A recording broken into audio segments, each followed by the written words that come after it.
திருப்பாவை பாசுரம் 11.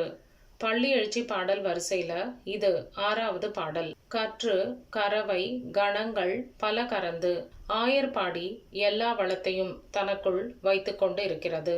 காரணம், அங்கே கண்ணன் இருப்பதால் அங்க எல்லா விதமான வளமும் இருக்கின்றது. இதனால இங்க பசு கூட்டங்களும் கன்று குட்டிகளும் எப்போதுமே மிகுதியாக காணப்படுகின்றது.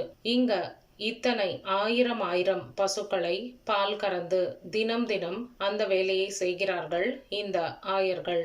இவ்வளவு வேலை செய்தாலும் அவர்களுக்கு களைப்பு அப்படிங்கிறதே வருவதில்லை. எப்பவுமே அவர்கள் இளமையாக இருக்கிறார்கள். காரணம், அவர்களுக்கு கண்ணன் இருக்கும் அந்த தைரியம்தான். கண்ணனை பார்க்கும்போது அவர்களுக்கு எல்லாமே மறந்து விடுகின்றது. மனசுலயும் உடம்புலயும் இருக்கிற வலி எல்லாமே மறைந்து மாயமாகி